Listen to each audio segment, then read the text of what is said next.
नमस्कार बंधुरा आमी सुष्मिता बांगला कैनभास चैनेले सकलके स्वागत जानाच्छि। आज तोमादेर साथे शेयर करब एक सम्पूर्ण निरामिष रेसिपि।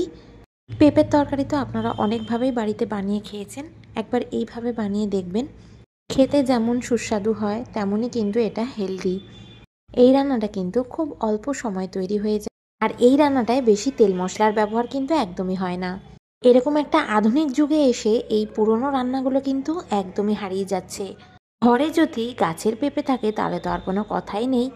এই রান্নাটা আপনারা ঘরে থাকা লাউ বা পেঁপে উভয় দিয়েই করে নিতে পারেন। প্রথমে এক বাটি মুগের ডাল শুকনো কড়াইতে আমি ভেজে নিলাম হালকা লালচে রং ধরিয়ে। এবার সেম কড়াইতে আমি কিছুটা মাত্রায় জল দিয়ে তার মধ্যে কেটে রাখা পেঁপেগুলোকে ভালো করে সেদ্ধ করে নেব।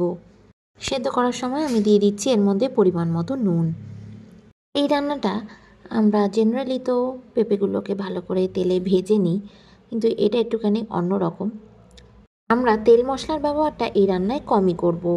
ভালো করে নুন দিয়ে পেঁপেগুলোকে এইভাবে সেদ্ধ করে নিচ্ছি। আর ঠিক এই সময় দিয়ে দিলাম ভেজে নেওয়া মুগ ডালটা দিয়ে ভালো করে সেদ্ধ করে নিয়ে আমি আবারও ঢাকা দিয়ে দিলাম 5 থেকে 7 মিনিটের জন্য। ঢাকা দিয়ে পেঁপেটাকে সেদ্ধ করে নিলে দেখবেন পেঁপে থেকেও অনেকটাই জল বেরোচ্ছে। পেঁপে আর ডালটা সেদ্ধ করে সাইডে একটা পাত্রে তুলে রেখে দিলাম। টোটাল ডাল আর পেঁপেটাকে 10 মিনিটের জন্য সেদ্ধ করে নিলাম। এবার কড়াইতে দিয়ে দিলাম অল্প তেল। তেলটা গরম হতে আমি ফোড়নে দিয়ে দিলাম শুকনো লঙ্কা, সাদা জিরে আর তেজপাতা। কিছুক্ষণ নাড়িয়ে চাড়িয়ে আমি দিয়ে দিলাম একটা টমেটো। এবার ভালো করে আমি ভেজে নিচ্ছি। আপনারা ভাজতে ভাজতেই দেখতে পাবেন ফোড়ন থেকে কিন্তু খুব সুন্দর একটা গন্ধ বেরোচ্ছে। আর টমেটোটাও ঢাকা দিয়ে রান্না করতে একদম নরম হয়ে গেছে। ঠিক এই সময় আমি দিয়ে দেব কিছু গ্রেট করে নেওয়া আদা। আপনারা চাইলে এর মধ্যে আদার পেস্টও ব্যবহার করতে পারেন। এবার আদাটা দিয়ে আমি কিছুক্ষণ নাড়িয়ে চাড়িয়ে এর মধ্যে আমি কিছু গুঁড়ো মশলা দিয়ে দিচ্ছি, যেগুলো না দিলেই নয়। অল্প হাফ চামচ মতো হলুদ গুঁড়ো আর অল্প হাফ চামচ মতো শুকনো লঙ্কার গুঁড়ো। এবার এইগুলো দিয়ে ভালো করে এইভাবে নাড়তে চাড়তে থাকুন। মশলা কিন্তু খুব ভালো করে কষিয়ে নিতে হবে, তাহলে মশলা থেকে তেল বেরোবে আর এই রান্নার স্বাদ দ্বিগুণ বেড়ে যাবে। এবার কষানো হয়ে গেলে এর মধ্যে সেদ্ধ ডাল আর পেঁপেটা দিয়ে দিন। সাথে দিয়ে দিন এর মধ্যে শীতকালের প্রিয় মটরশুঁটি। এবার ভালো করে নেড়ে চেড়ে এইভাবে মিশিয়ে নিতে হবে সময় নিয়ে।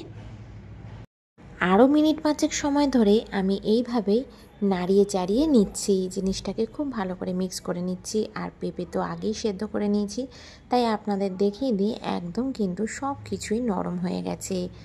এই রান্নায় বেশি মশলার প্রয়োজন একদমই পড়ে না, কিন্তু তাতেও এই রান্নার স্বাদ কিন্তু অপূর্ব হয়। দিয়ে দিলাম এর মধ্যে 1.5 চামচ মতো চিনি। অবশ্যই চিনিটা ব্যবহার করবেন এই রান্নায়। এটা যেহেতু একটা নিরামিষ রান্না, চিনিটা ব্যবহার করলে স্বাদটা কিন্তু ব্যালেন্সে আসে আর টেস্ট হয় মারাত্মক। এই রান্নাটায় দেখতে পাচ্ছেন এই ডালটা কিন্তু একদম বেশি ঘাটা ঘাটা হবে না, গোটা গোটাই থাকবে। এমন থাকবে যেটাতে মুখে পড়বে। জেনারেলি এইভাবে যদি আপনারা পেঁপেটা করে নেন তাহলে কিন্তু এর স্বাদটা দারুণ হয়। এবার এর মধ্যে অ্যাড করে দিলাম আমি অল্প নারকেল কোড়া। নারকেল কোড়া দিলে কিন্তু অসম্ভব ভালো হয়। নারকেলের যে গন্ধটা সেটা কিন্তু এই রান্নায় দারুণ লাগে। আর কিন্তু এই রান্নায় কিছুই দিতে লাগে না। অ্যাড করে দিচ্ছি 1 চামচ মতো ঘিটা দিয়ে দিলাম। এবার ভালো করে মিক্স করে নেব আর ঢাকা দিয়ে আমি এটাকে 2 থেকে 3 মিনিট রেখে দেব স্ট্যান্ডিং টাইমে। তারপর এটা গরম গরম ভাত বা রুটির সাথে পরিবেশন করুন। এটা একবার বানালেই বুঝতে পারবেন এটা কতটা মাত্রায় খেতে ভালো হয়। পেঁপে তো অনেক রকমই তৈরি করে দেখেছেন, একবার এইভাবে বানিয়ে দেখুন। ভাত বা রুটি যে কোনোর সাথে এই রান্নাটা কিন্তু খুবই ভালো লাগে খেতে।